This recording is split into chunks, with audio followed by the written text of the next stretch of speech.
The glass in my hand was meant to honor my parents. Instead, it nearly became my last. The banquet hall was glowing that night, shimmering under soft golden lights that clung to the chandeliers like fragile icicles. Every corner smelled of roses and wine, the kind of scent that promised celebration, not dread. The laughter of relatives filled the air in little waves, bouncing off the polished wood floors and spilling into the hallways where children darted between legs, their dresses and ties loose from too much sugar and too much joy. It was supposed to be perfect, and for the first 20 minutes, it was. I had spent days writing this toast. I wanted it to carry weight but not sound rehearsed, sentimental but not overbearing. My parents had given me so much, and this night, this gathering, was proof of the love and sacrifices that had shaped every part of me. I could already see my mother's face glowing across the table, her eyes bright with pride, and my father's quiet smile, that look of satisfaction he wore when he believed everything was finally in its rightful place. The crystal stem of the glass was cool in my hand, steady at first, as though it belonged in that moment. Everyone had raised their glasses in unison, a sea of crystal catching the light like tiny sparks. The clink of glass on glass echoed with familiarity, the oldest ritual of celebration. I could feel my pulse rise, but not out of fear. For once, I felt ready to speak, ready to give them something back in words. I took a breath, my watch sliding just slightly under the edge of my sleeve. It was a gift from my father, something sleek and modern, a piece I wore every day without thought. To me, it was ordinary, something that buzzed with little reminders of deadlines, calls, and steps counted. Nothing more. But that night, as my words began to spill, words of gratitude, words wrapped in childhood memories and the warmth of family, the ordinary turned sinister. The faint vibration came first, a small tremor against my skin. I almost ignored it. It was natural, I thought, a stray message or notification. I didn't want to break eye contact with the people I loved most. I pressed on, lifting the glass slightly higher. My voice carried. I saw my uncle wiping a tear, my sister nodding, even the children growing still. Froze mid-sentence, masking the silence with a nervous laugh, one the room mistook for emotion. They thought I was overwhelmed with love. They didn't see that my heart was pounding for my life. I scanned the table instinctively, searching for the one who might have sent it. Phones lay beside napkins, screens dark. Faces were relaxed, smiling, oblivious. No one else had seen what I just read. That was the part that chilled me. A warning this grave whispered only to me in a room full of family who looked at me like I was safe. My first thought was denial. Maybe it was a prank, maybe a wrong number. But who would choose this exact moment, this exact glass? My hand lowered almost imperceptibly, the liquid inside rippling under the light. The laughter and clinking swelled around me, a soundtrack of joy that mocked the dread rising in my chest. I glanced down again, hoping it would disappear, that I had imagined it, but the words still burned. Don't drink it. My throat closed. The speech I had prepared blurred in my mind. All I could hear was the ticking of my own pulse, the weight of 1,000 eyes on me waiting for me to continue. I forced a smile, my lips stretching into something unnatural. Sorry, I whispered into the microphone, my voice catching. This means more than I can say. My mother dabbed at her eyes with a napkin, thinking I was overcome with love. If only she knew. I looked at the glass again, clear, innocent, a symbol of celebration turned weapon in my hand. Who had poured it? I couldn't remember. When had it been set in front of me? I replayed the moment in my mind, trying to catch details I had ignored before. The bartender? A cousin? My own mother? I swallowed hard, my mouth dry. My instinct screamed to set it down, but doing so too quickly would draw questions. I needed time, just a little more time to decide who to trust, who to fear. That was when I noticed it. Eyes. Across the table. A stare too sharp, too focused. Everyone else smiled politely, some distracted by the dessert being carried in, others leaning toward whispered conversations. But this person wasn't blinking. They were watching me, waiting for something, waiting for me to lift the glass to my lips. The words on the watch echoed louder than the music, louder than the applause. My skin prickled as I realized the warning might have come from someone inside this room, someone close, someone who drank. The room erupted into applause, but all I heard was silence. My chest tightened, my watch screen dimmed to black. leaving me alone with the decision. One sip, and I might never know who wanted me gone. One sip, and this celebration could turn into a funeral. So I did the only thing I could. I lowered the glass, slowly, quietly, as if it weighed 1,000 pounds. And that was when I knew. The person across the table knew I had seen them. Their smile faltered, only for a second, but it was enough. I didn't drink. And in that small act, I revealed something. I knew.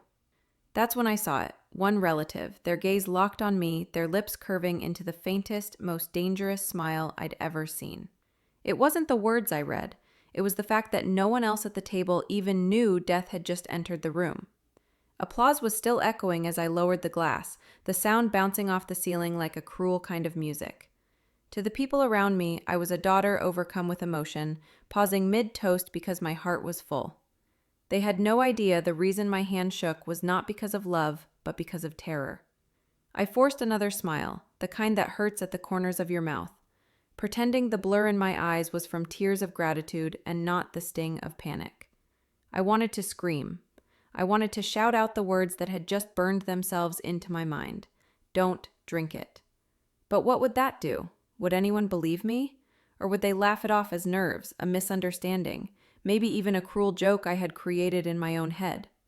Every face staring at me was drenched in innocence, but beneath those layers of joy, I knew one of them, maybe more, had secrets sharp enough to cut me open.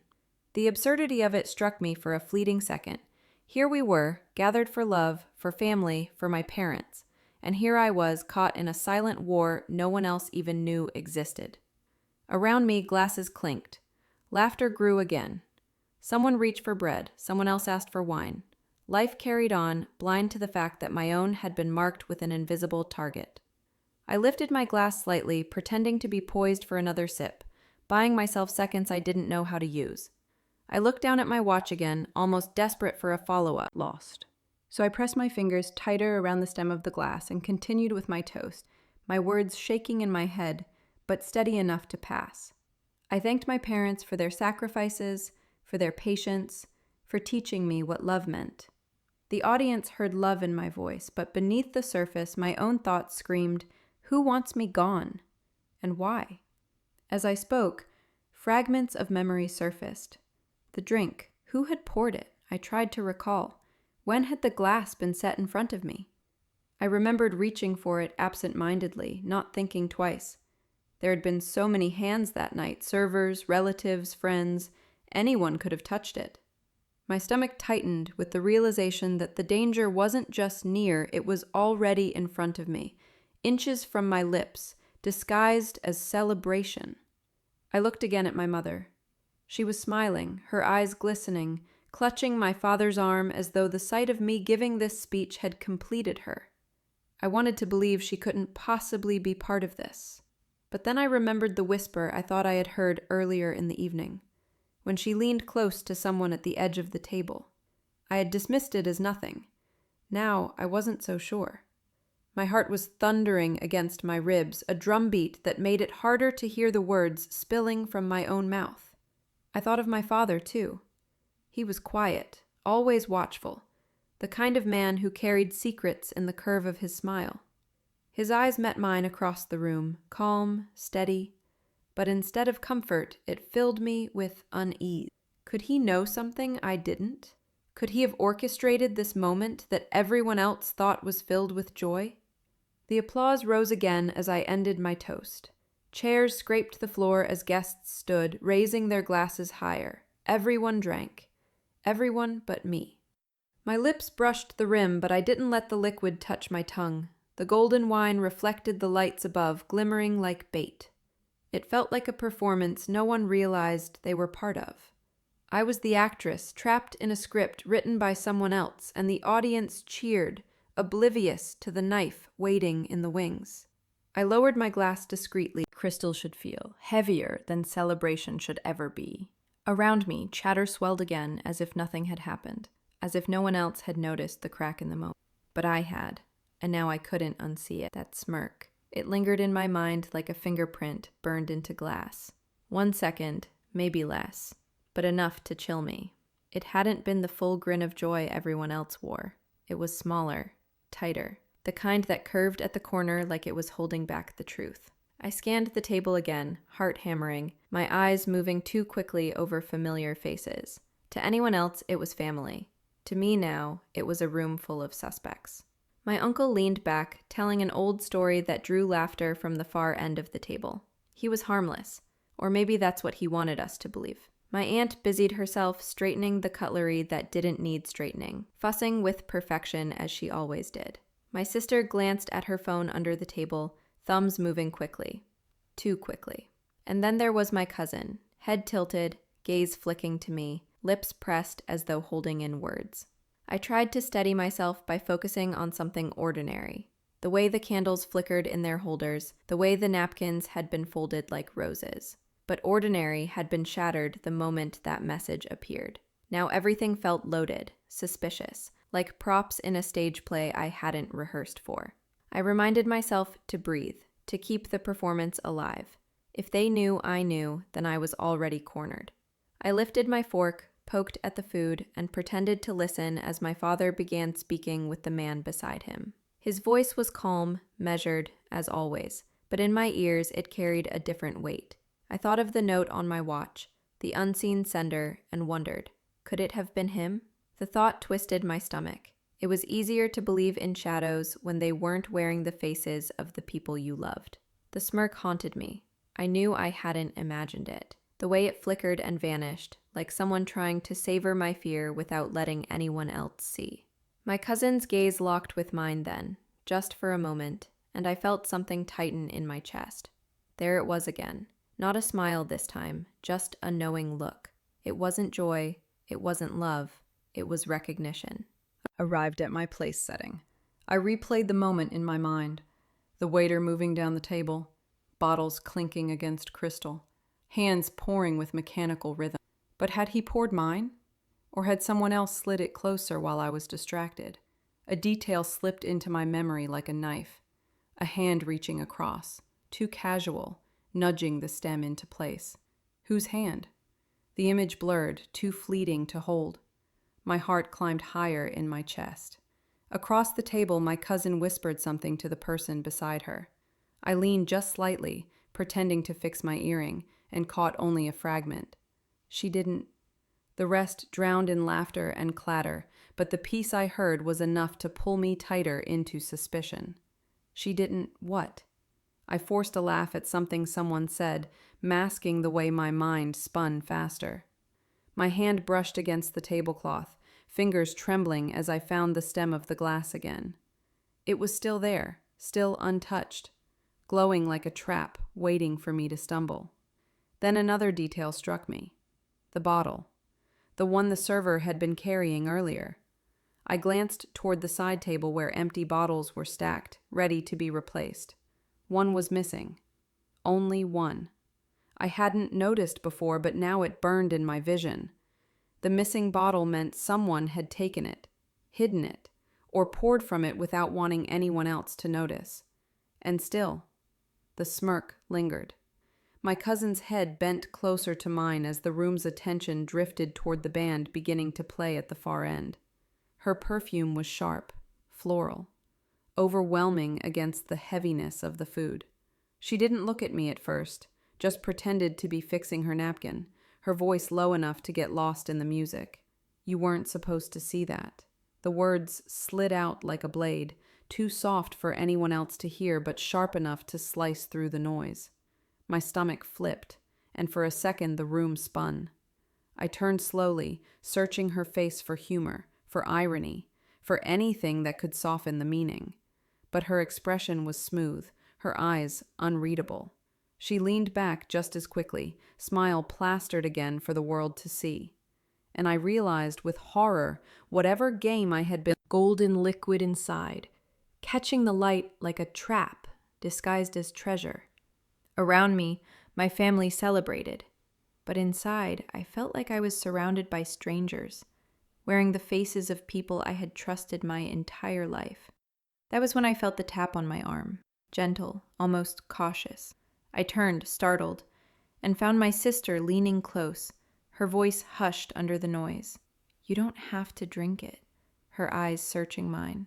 The words jolted me. For a moment, my heart slammed against my ribs. How could she know? My first instinct was to recoil, to protect myself, but the look in her eyes was steady, almost protective.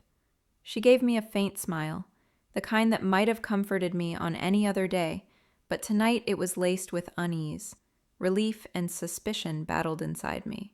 Relief, because maybe I wasn't as alone as I thought. Suspicion, because the question burned hotter than ever. Why now? She touched my hand, her fingers brushing the stem of the glass. Just set it down, she said softly. No one will notice. I searched her face for sincerity. This was my sister, the person who had grown up beside me, the one who knew every version of me, from childhood tantrums to adult triumphs. If there was anyone I could trust, it should be her. But the timing was too precise, too perfect. Why speak up only after I had already hesitated? Had she seen the message on my watch? Did she know more than she was letting on? I nodded slightly, trying to appear calm. I'm fine, I whispered back, though my throat was dry.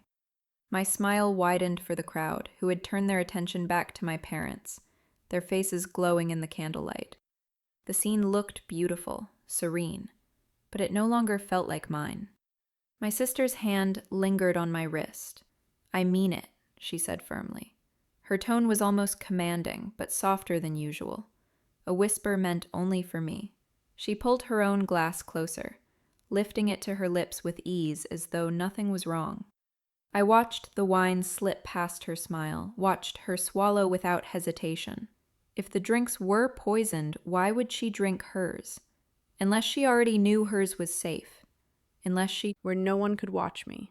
But before I could, my sister leaned toward me again, her voice even lower this time. Just don't draw attention, okay? Not yet. Her words hit me harder than the first. Not yet. Not yet.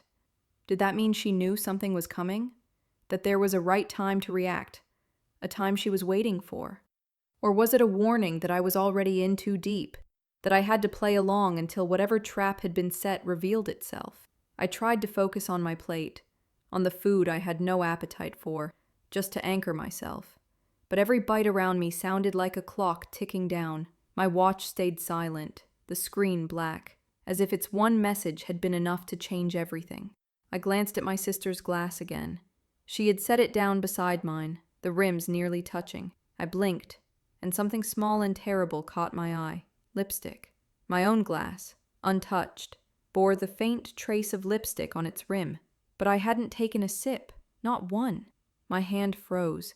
My lips trembled as I realized the glass had been swapped. At some point during the toast, while I was distracted, someone had placed another glass in front of me. Someone who wanted me to drink without noticing. I stared at the stain, the faint curve of color against clear crystal. My sister's hand slid toward her glass casually, lifting it again as if nothing was wrong. I couldn't tell if the switch had been her doing or someone else's, but the evidence was right in front of me. The lipstick didn't belong to me, and that meant the drink didn't either. My pulse quickened. I couldn't trust what was in my hand. I couldn't trust the smiles around me. I couldn't even trust the person who had just whispered to me like an ally. For the first time that night, I felt the true weight of betrayal. It wasn't loud or obvious. It was quiet, subtle, disguised as kindness. The hand that saved you might be the same hand that pushed you toward the edge. I forced my body to stay still, to breathe evenly, to look like nothing had shifted inside me. But my world had cracked open again, sharper this time. And as I stared at the lipstick on the rim, I knew this glass was never meant to be mine. The deadliest secrets aren't hidden in shadows. They're poured in crystal. Right in front of protection was the disguise itself. I pushed my plate around, pretending to eat, while my eyes scanned the table.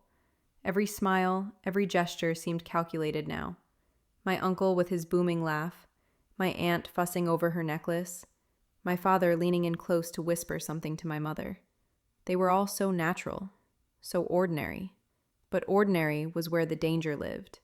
It was right in the open, impossible to separate from what was supposed to be safe. The wine in front of me gleamed under the chandelier, catching flecks of gold light. It was beautiful, almost mesmerizing, and that was what terrified me most. Poison didn't have to look deadly. It could hide in elegance, in tradition, in something passed around without thought. My mind went back to the past few weeks, the arguments I had overheard in fragments, the family tensions no one spoke about directly. Money. Always money.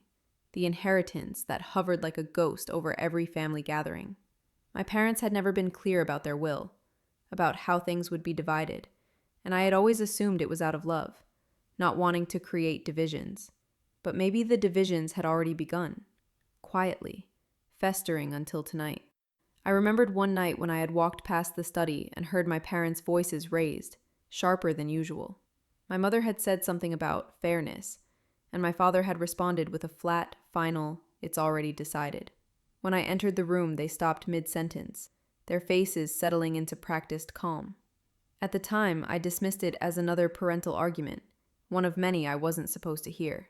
But tonight, with danger sitting in front of me in the shape of a wine glass, those words cut differently. I pressed my fingers to the base of the glass, not to lift it, but to anchor myself. Who would benefit if I wasn't here? Who would smile the widest if I took that sip? I looked again at my cousin, the one who had smirked, the one who had whispered. Her laughter rang too sharp now, her shoulders too relaxed. She wanted me distracted. She wanted me fooled. But it wasn't just her. I saw it in the way my aunt's eyes slid toward me when she thought I wasn't looking, the way my father's lips barely moved when he whispered to my mother, the way my sister's hand had lingered just a second too long when she told me not to drink. Trust Yet. My father leaned toward my mother again, his hand resting on hers. His voice was low, meant only for her, but I had learned to read his lips as a child, when I'd watch him across crowded rooms. And tonight, in the seconds when the music lulled, I read the words clearly. Just let her drink it. My chest tightened so hard I thought I would collapse into the table. I blinked rapidly, convinced I had misread. No, I couldn't have seen that. This was my father, the man who had protected me from scraped knees, from heartbreak, from the world itself. But the words were burned into me now.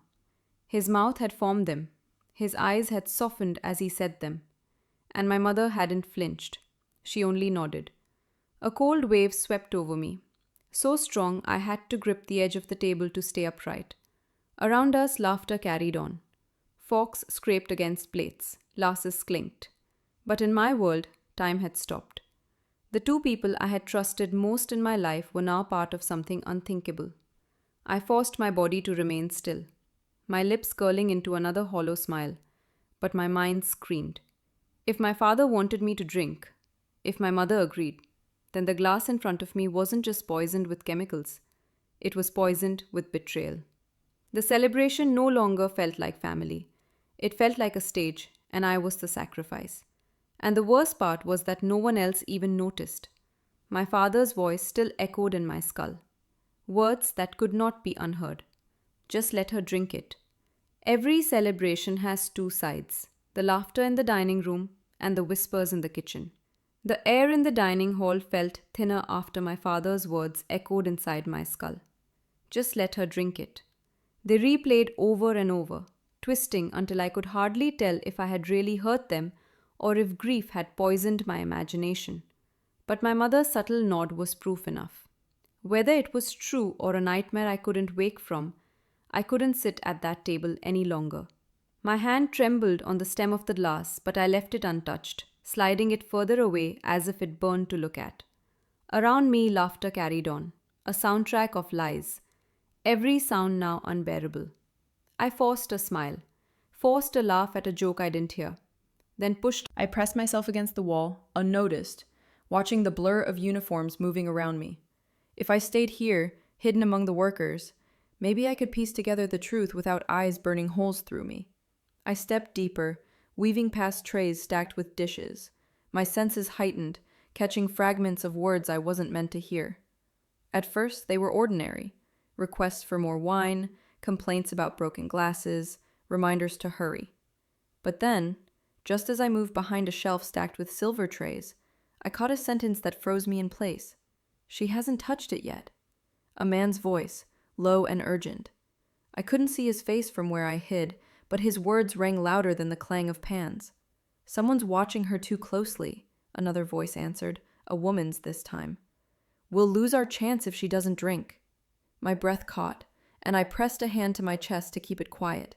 This wasn't paranoia anymore, this was proof. They were talking about me. I crouched lower, peeking between stacks of plates until I caught a glimpse of them. Two figures in the far corner, half shrouded by shadows, speaking too quietly for anyone else to hear. I couldn't make out their faces, only their body language, nervous, tense, shifting from foot to foot. "She'll never suspect," the man muttered. "Not if the parents stay quiet. Just keep them calm, parents." My stomach lurched. My father's voice, my mother's nod. It all connected now. I stepped back, the edge of a tray scraping softly against the shelf, the sound too loud in the silence I needed. My heart leapt to my throat as their heads turned slightly, alert. I pressed myself against the wall again, praying the rush of servers would cover me. I needed proof, something solid, something I could hold in my hands to keep me sane. My eyes darted across the shelves, the counters, the clutter that kitchens always carried. That's when I saw it. On a small metal table near the corner, half hidden beneath a folded towel, lay a small black object. Not a kitchen tool, not a piece of silverware. It was a USB drive. Why would a USB be in a kitchen? And why hidden, tucked away like something meant to be found only by those who knew it existed? My body moved before my mind caught up. I reached for it quickly, reached for the handle. The light overhead flickered once, twice, then steadied. In that heartbeat of dimness, I felt it, another presence behind me. Before I could move, a hand clamped hard around my wrist, cold, firm, unforgiving. I gasped. The sound caught between my teeth as the pressure tightened. My body spun toward the shadow that had grabbed me, my other hand fumbling for the handle I could no longer reach. The dining room was just beyond that door, full of laughter and music, but here in the dark corridor, I was caught. And the only thought that screamed inside me was this: whoever had grabbed me knew exactly what I had found. I turned to see who stopped me, and wished I never had. The hand was ice around my wrist, strong enough to cut off my breath for a second. The pressure forced me to spin, my back hitting the cool wall as the kitchen noise blurred into a dull hum. I half expected to see a stranger, some faceless shadow. But when my eyes landed on the person who held me, my body went colder than the grip itself. It was my sister. Her face was close, her breath quick, her expression caught between anger and desperation. "What are you doing back here?" she hissed. The words were low but sharp, slicing through me more than if she had shouted. I wanted to pull away, but her fingers tightened, digging into my skin. "Let go," I whispered, my voice trembling, my throat dry. "You're hurting me." Her grip eased just slightly, but she didn't release me. Instead, she leaned closer, her eyes darting toward the kitchen doorway where servers moved in and out without glancing our way. "You shouldn't be here," she said, her tone softer now but no less urgent. "You don't understand what you've walked into."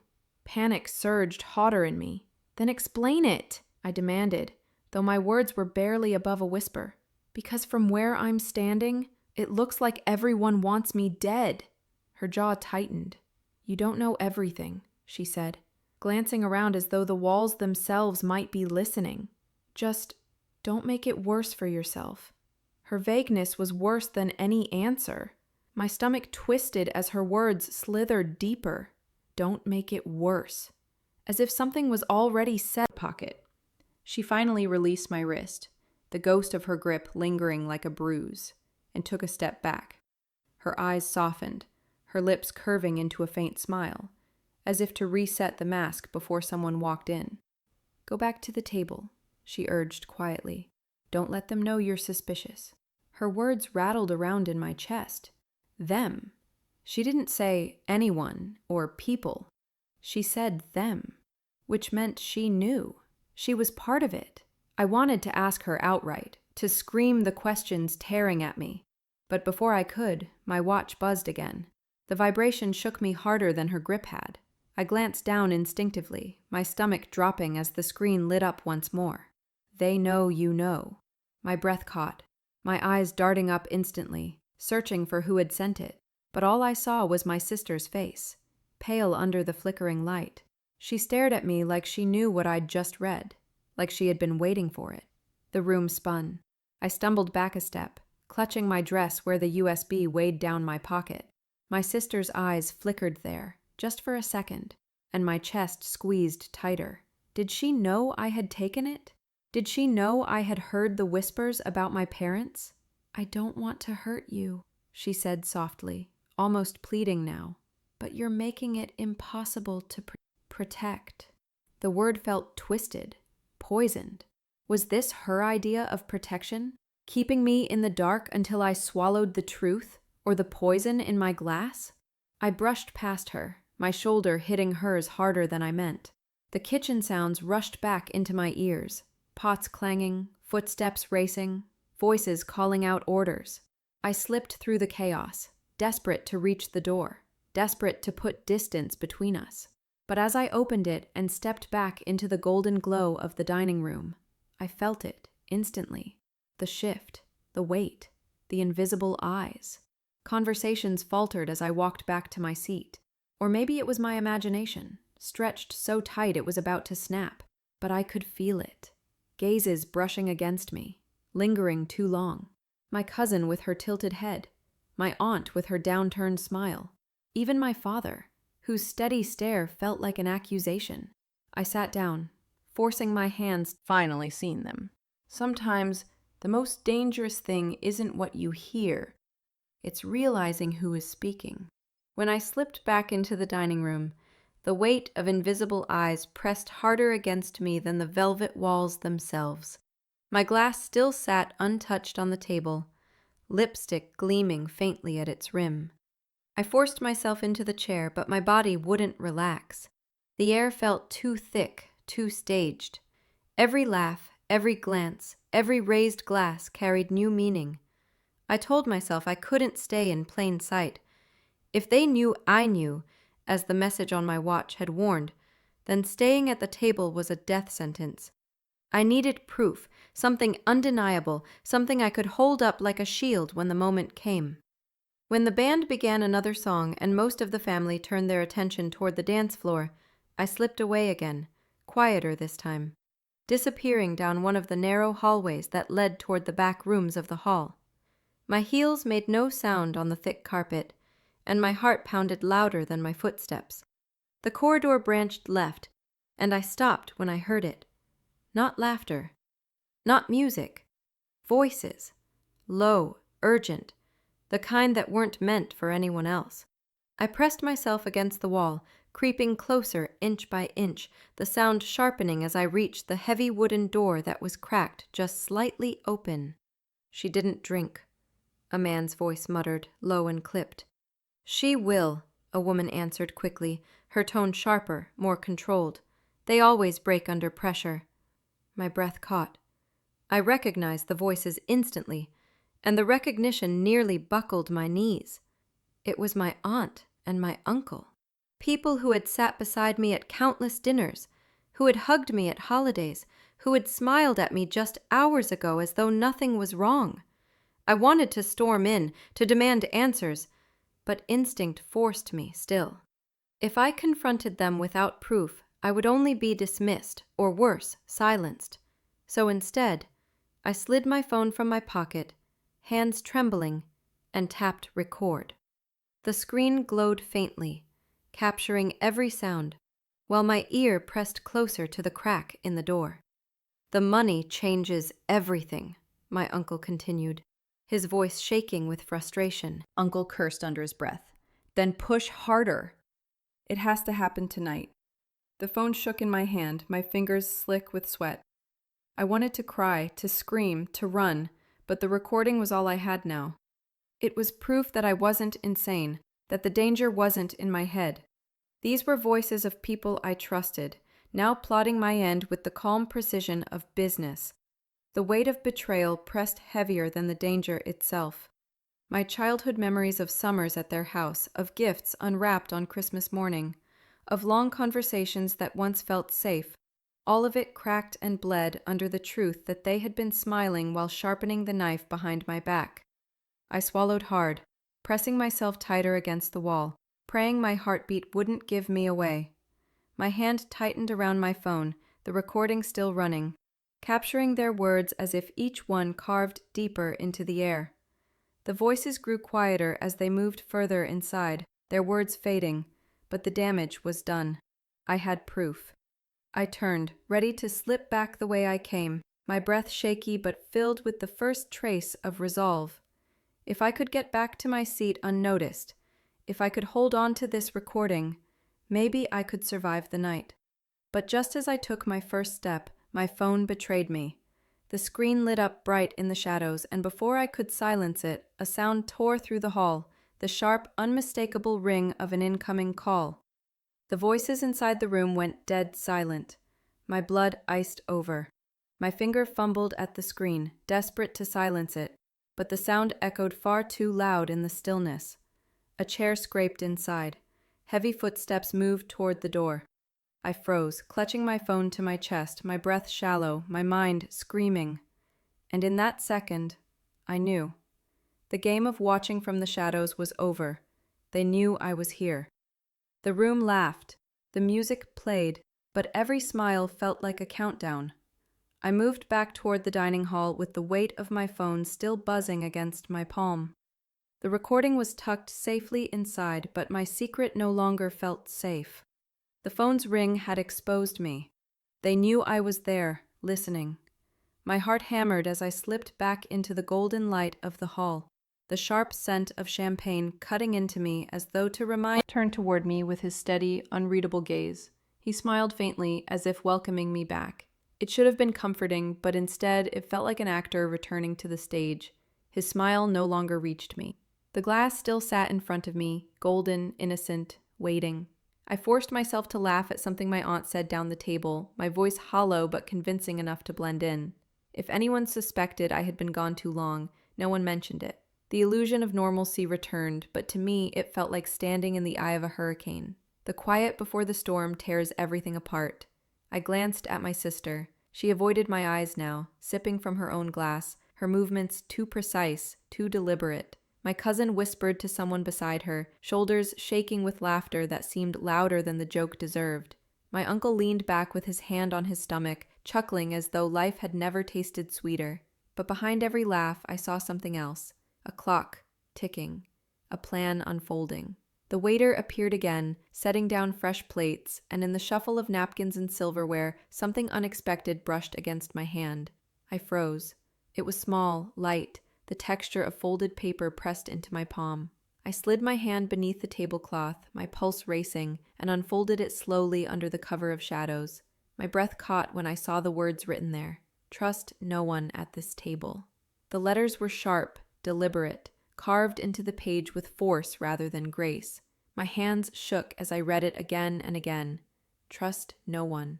Not a soul. Not even the one smiling at me. My mind whirled. Who had slipped me the note? Was it meant as a warning or another trap? My first instinct was suspicion. It could have been anyone trying to manipulate me further, to deepen my paranoia until I cracked under the weight of it. But then my eyes caught something that stopped me cold. The handwriting. I knew it instantly. The tight strokes, the way the letters leaned slightly forward as though pulled by gravity. I had grown up watching that handwriting on birthday cards, on notes tucked into my school lunches, on the little reminders taped to the fridge. It was my father's. The room spun as my stomach lurched. My father, the man who had whispered, "Just let her drink it." The man who had looked at me across the table with calm, steady eyes as though nothing could touch me. Couldn't translate. Around me, the room erupted in laughter again. Another toast beginning, glasses lifted high. But my world had narrowed to the slip of paper burning in my hand and the man who had written it. The music grew louder, the laughter sharper, but all I heard was silence. The silence before the storm breaks. The silence that tells you everything is about to collapse. I folded the note and tucked it beneath my napkin, my chest rising and falling too quickly. I forced another smile, raised my glass as the others did, but the words inside me screamed louder than the celebration around me. Trust no one at this table. And as my father's eyes lingered on mine, steady, unflinching, I realized something terrifying. He hadn't written those words to comfort me.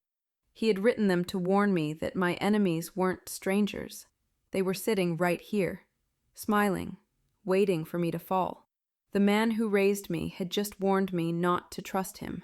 The note sat hidden beneath my napkin, but the words on it refused to stay quiet. Trust no one at this table. My father's handwriting was burned into my mind, every curve of every letter unmistakable. I had grown up tracing those letters with my eyes, copying them in school when I wanted mine to look more serious, more important. It was his, without a doubt, and yet it made no sense. I stared at him across the table, my fork untouched on the plate, my stomach locked in knots. He was calm, as always. His shoulders were square, his expression even, his voice low as he murmured to my mother about something that made her smile faintly. To everyone else, he was the steady anchor of the family, the man who had worked his whole life to keep us safe. But now I couldn't shake the possibility that he was also the storm threatening to pull me under. The memory of his whisper in the kitchen replayed in my head. Just let her drink it. Had I imagined it? Had I read his lips wrong?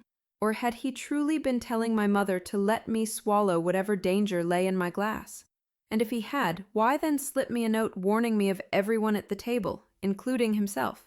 The contradiction clawed at me until I couldn't tell which was worse, that he was trying to save me, or that he was playing with me, turning protection into a twisted game. I shifted my gaze to my mother, watching composed as ever. Every detail around me felt loaded. Every glance carried weight.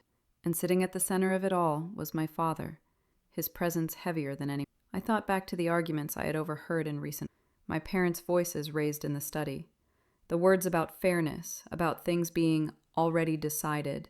The quick silences whenever I entered the room. I had told myself they were about business, about the small cracks that happen in every marriage. But what if it had been about me all along? What if I was the one decided upon? The inheritance whispered in every corner of my mind. I knew my parents had money tucked away. Investments, assets, pieces of property none of us had ever fully understood. They had never been clear about who would get what when they were gone. And maybe that silence had been their mistake. Silence leaves space for resentment. Resentment festers. Resentment turns deadly. I remembered once, years ago, finding a letter half tucked into a drawer in my father's office. It was from a lawyer, talking about revisions to a will. At the time, I had skimmed it with a child's eyes, not caring about the details, more curious about the strange language of law. I never mentioned it again, but now I wondered, what had that letter decided? What secrets had been carried in the shadows of their estate planning, secrets sharp enough to pit blood against blood? The note under my napkin seemed to pulse against my leg, louder than the music around me. Was it meant to protect me from everyone else? Or to remind me that my own father could not be trusted either? My throat tightened with the weight of betrayal, heavier because it came from the person I had loved and trusted most. A toast began at the far end of the table, laughter rising as a relative clinked their fork against a glass. Everyone raised their drinks, the crystal shimmering under the chandeliers like stars caught in a trap. I lifted mine too, careful not to touch my lips to it, my hands shaking just enough that I prayed no one else noticed. I looked at my father again. He was already watching me. His eyes didn't move, didn't blink. They held mine in a way that felt like both a warning and a challenge. For a heartbeat, I thought he might stand, might call me out, might expose the note for what it was. Instead, he reached for his own glass. He rose slowly, his presence commanding silence. Words weren't a celebration. They were a sentence. And in that instant, I realized my father's toast wasn't about beginnings. It was about the end he had already chosen for me. Sometimes the only way to survive is to make the entire room gasp at once. My father's words still rang in my ears. To new beginnings. Everyone cheered. The sound of clinking glasses swelled into the golden-lit air like it was the most joyous moment of the night. But to me, those words felt like a verdict. My father's glass sparkled in his hand, his face unreadable, while mine trembled in my own grip. I had no way of knowing if I was seconds away from swallowing betrayal. Every instinct in me screamed that I couldn't pretend any longer, that I couldn't simply smile and keep dodging. They were all watching me, waiting. I felt the walls closing in. My chest tightened. If I lifted the glass again, if I hesitated even once more, they would know. My sister's warning, my cousin's smirk, my aunt and uncle's whispers, my father's note, it all spiraled into a single truth. They wanted me to drink. So I did the only thing left. I let it slip. The glass fell from my hand as though it had chosen for me, as though the weight of it had grown unbearable. For one suspended moment, I watched it tumble, golden liquid spilling like thin fire through the air before it shattered against the polished floor. The sound cut through the laughter like a blade. Gasps erupted around me, sharp and collective. Forks froze halfway to mouths. Chairs scraped as bodies shifted. Every eye snapped toward me, the silence heavier than the sound of the glass breaking. I stood there, chest heaving, my hands shaking at my sides, unable to disguise the crack in my composure any longer. My mother's lips parted slightly, her eyes darting to my father's, who remained still, his glass untouched, his stare fixed only on me. I'm sorry, I stammered, forcing a nervous laugh. Slipped right out of my hand. But the lie rang too thin. I knew it. They knew it. The shattered glass wasn't just crystal anymore. The replacement glass. My sister lifted her drink again, deliberately, as though demonstrating the ease of it all. And my father? He still hadn't moved. He just watched me, his expression neither angry nor forgiving, but something colder, something like calculation. I wanted to scream, to demand answers, to flip the table and end the charade. But the fear kept my body still, forcing me into the same role they expected me to play. My hand brushed against the note hidden under the napkin, the words, "Trust no one at this table," pounding harder than my heartbeat. The new glass waited in front of me, heavy with expectation. I could feel it pressing into me like a dare. My phone burned against my thigh, the recording still safe inside. The USB weighed down my pocket, another secret I wasn't supposed to have. I clung to them both as if they were the only anchors left, proof that I wasn't imagining any of this. The room's energy shifted again. The music tried to rise, but the tension at the table was undeniable. My uncle chuckled awkwardly, trying to lighten the silence. My cousin whispered something under her breath. My sister leaned closer, her voice sharp against my ear. Just one sip. That's all. The words sliced through me, colder than the wine could ever be. Her tone wasn't gentle this time. It wasn't protective. It was commanding, almost urgent, like the patience had worn thin. My breath caught, my fingers tightening in my lap. I turned slowly to look at her. Her eyes didn't flinch, didn't soften. They bore into me with a weight I hadn't seen before, a weight that confirmed what I had feared from the start. This wasn't a suggestion. It was an order. And as the glass gleamed between us, I realized with horror, whatever came next, I couldn't delay forever. Because to them, survival was simple. Either I drank or I broke. You think betrayal feels like a knife in the back, but it's worse when it smiles in your face. The demand still clung to my ear. Just one sip. My sister's voice, no longer protective but sharp, commanding. It rattled inside my chest, pulling apart whatever scraps of safety I had left. I stared at her, searching her eyes for the warmth I remembered from childhood, for the girl who once whispered secrets with me under the covers. But there was nothing there now except a slipped. My sister leaned closer, her smile unbroken, and whispered through her teeth, "You're embarrassing us." "Just do it!" The words stabbed deeper than any knife. U.S. Not them, not someone. U.S. She had aligned herself already, thrown her weight behind the side I couldn't yet name but knew was against me. My stomach turned as I realized she hadn't been saving me earlier when she told me not to drink. She had been controlling me, keeping me on script until the perfect moment. I swallowed hard, forcing my expression calm, because the last thing I could do was let her see she had broken me. "I'm fine," I whispered back, though my voice cracked. I don't need to. Her smile widened, flawless for the others, but her hand slid under the table, gripping my knee with force that startled me. "Stop acting like a child," she hissed. "Everyone's waiting." I glanced at my parents. My mother was laughing softly at something my father had said, her hand resting over his. But for the first time I saw it. The calculation behind her eyes.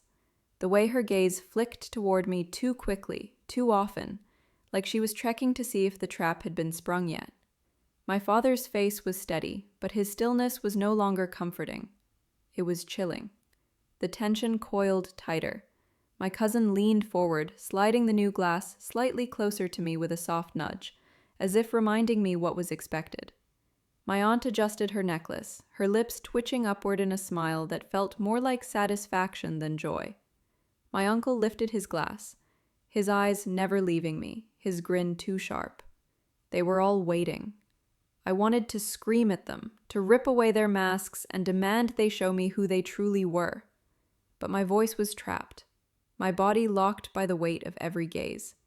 I could only cling to the note in my lap, my father's handwriting echoing in my mind. Trust no one at this table. It was no longer advice. It was prophecy.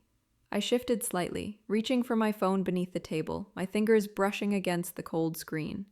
The recording was still there, the whispers of my aunt and uncle, proof that at least part of this nightmare was real.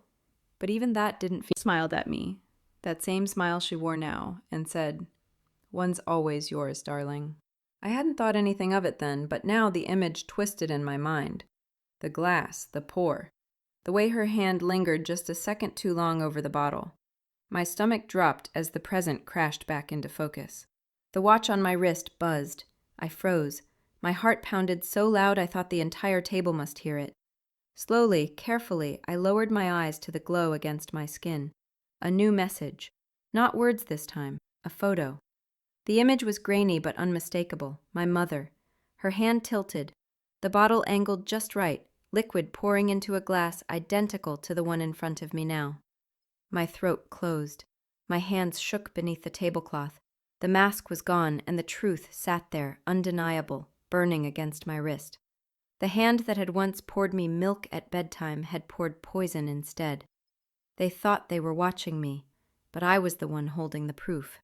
The photo on my watch seared into me, my mother's hand caught in the act of pouring.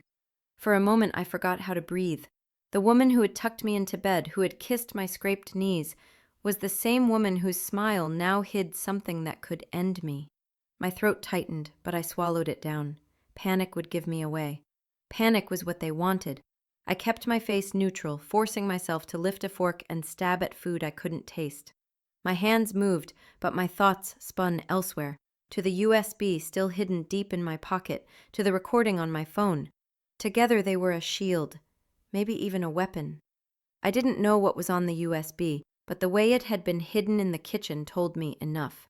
Secrets lived inside it, and secrets could save me. The trick was surviving long enough to use them. I pressed my napkin to my mouth to hide my lips as I whispered into my phone, sliding it low under the table. The recording app still glowed faintly, capturing every sound around me. I hadn't meant to keep it running this long, but now it was gathering everything, the laughter, the toasts, maybe even another slip of a whisper that wasn't meant to be heard. My father lifted his glass again, speaking softly to the table, his words wrapping themselves in celebration, but I heard something else underneath. Slid my hand into my pocket, pressing it tighter against my palm. The sharp edges bit into my skin, anchoring me in the chaos. Around me, laughter rose again. My aunt told a story, my cousin leaned in too close to another relative, my sister kept that flawless smile plastered on her face. But their voices blurred, their gestures blurred, because I was listening for something else. I tapped my phone screen under the table, replaying the recording in my ear through the faintest volume of my earpiece. She'll give in. She always does. My stomach turned. It was my uncle's voice, clear, damning. My aunt's reply followed, colder than ice. It won't take long. Not with everyone watching. My hand trembled against the phone.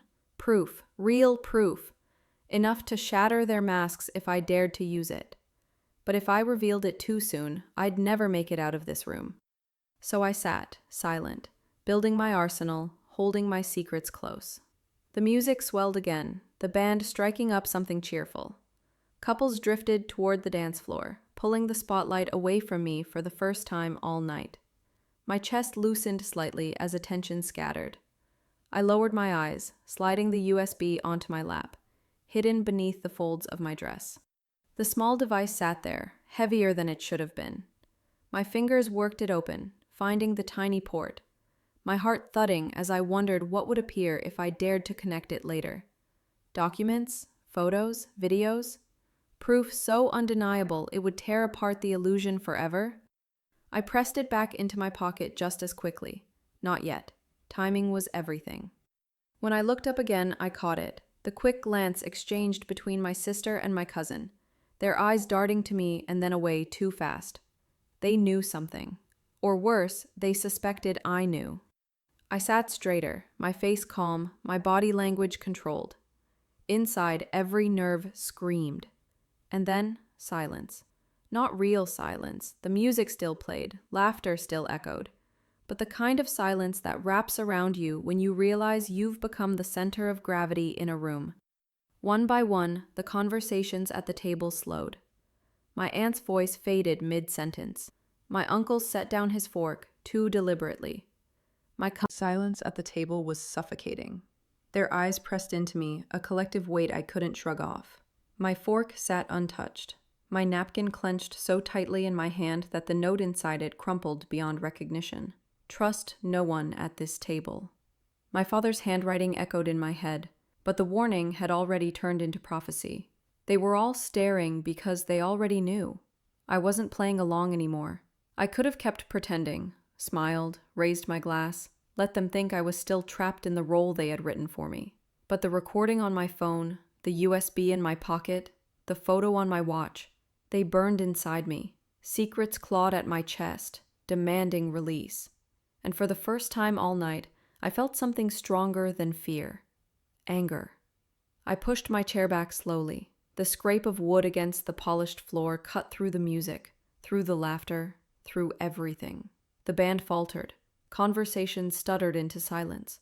Even the waiters froze, trays hovering midair. Every head turned toward me as though pulled by the same invisible string. My father's eyes narrowed, steady but sharp. My mother's smile faltered. My sister tilted her head, her expression unreadable, but her nails still dug into her napkin. My cousin bit down on her lip, too hard. My uncle leaned back, smirking like he already knew what I was about to do. I didn't tremble this time. "I need to say something," I said, my voice louder than I expected, carrying across the table, across the hall. It wasn't a toast. It wasn't gratitude. It was raw, unpolished, shaking at the edges but burning with fire. The room hushed. This night was supposed to be about family, about celebration, about love. My voice cracked, but I didn't stop. But someone decided to turn it into a stage for betrayal. Gasps rippled across the table. My cousin's fork clattered onto her plate. My aunt pressed her napkin to her lips. My father's eyes narrowed further. "What are you talking about?" His tone was measured, calm, but it cut like a knife. I reached into my pocket, pulling out my phone with trembling hands. "I'm talking about this." The screen lit up as I pressed play. My uncle's voice filled the hall, distorted but clear enough. "She'll give in. She always does." A random object. I found it hidden in the kitchen. I don't know what's on it yet, but I know it's important enough that someone wanted me to never find it. The guests at the other tables were staring now, whispers spilling across the room, confusion spreading like wildfire. My father stood slowly, his chair scraping back, his voice cutting through the storm. "That's enough." But I didn't stop. I turned my wrist, lifting my watch, letting the screen glow as I swiped. The photo appeared, the grainy image of my mother's hand pouring into a glass. My voice cracked as I held it up. "And this is my mother." Pouring the drink that was placed in front of me tonight, gasps turned into shouts. Guests covered their mouths, others leaned forward trying to see the photo. My mother's face drained of color, her eyes darting toward my father. "It isn't what it looks like," she began, her voice trembling but controlled. "It looks like poison," I snapped, my voice shaking harder than my hands now. "It looks like betrayal. It looks like every smile I've been staring at tonight was nothing but a mask." The room was chaos now, voices rising, relatives standing, servers frozen in place. My sister grabbed my arm, her nails digging deep, her smile gone now. "Sit down," she hissed, her voice frantic. "You don't know what you're doing." I ripped my arm free. "No," I said loudly enough for the entire room to hear. "For the first time tonight, I know exactly what I'm doing." My chest heaved, my breath ragged, but my voice rose anyway. "You all thought I wouldn't see it, that I wouldn't hear it, that I'd play along until I swallowed it down and disappeared quietly. But I know every one of you has a part in this."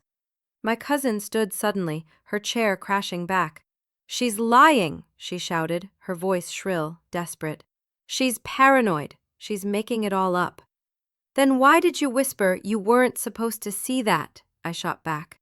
The room fell still again.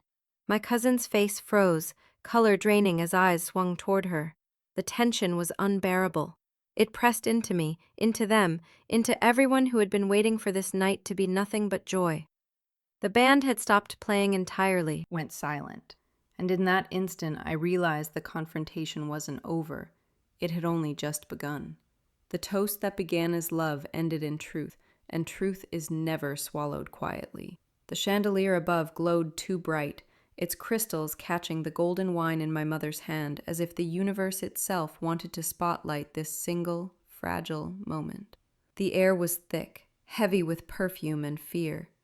My pulse thudded in my ears, drowning out the music that had stuttered into silence. Every eye in the hall clung to her as she held the glass steady.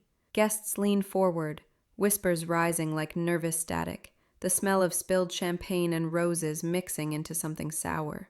She looked beautiful, poised, serene, yet terrifying. The soft smile on her lips betrayed nothing of the storm hidden inside her eyes. And then she spoke. "It was never for you."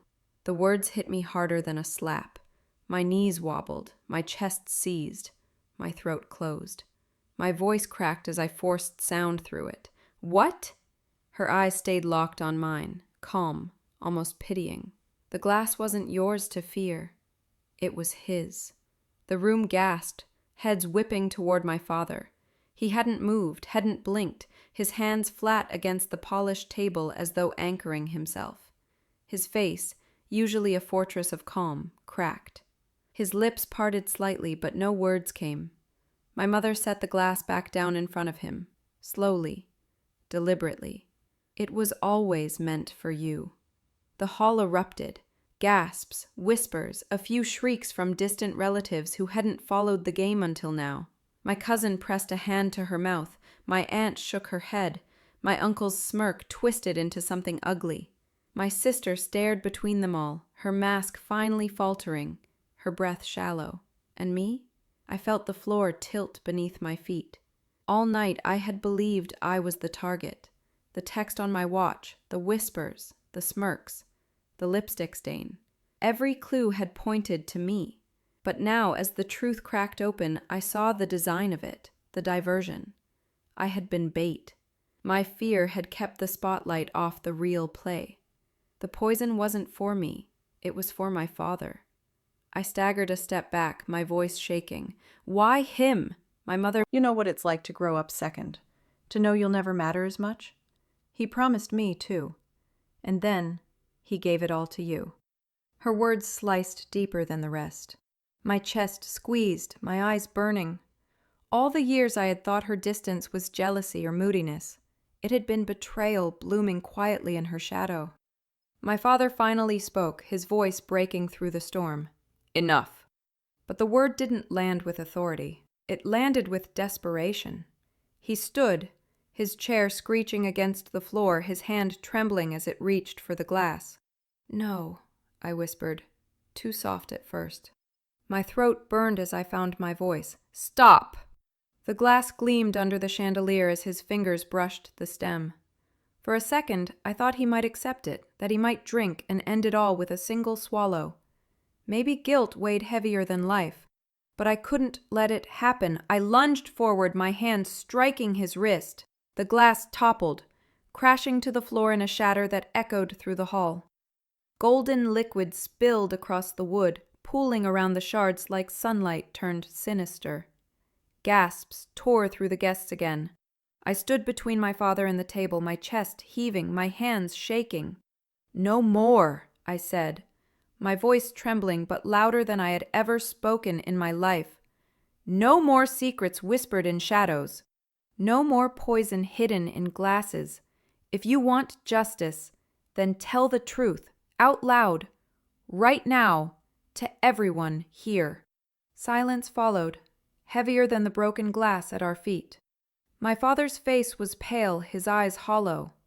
For the first time in my life, I saw him not as the protector, the provider, the man who always had the answers, but as a liar cornered by the weight of his own empire. The crowd stirred, whispers sharp, guests craning their necks to hear. My mother's face stayed calm, but her hands trembled against the linen. My sister's jaw clenched. My cousin's eyes darted, my aunt and uncle leaned forward as though ready to pounce. My watch buzzed.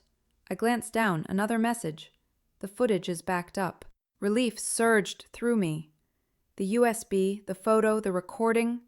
Even if they silenced me here, the world would know. Shifted.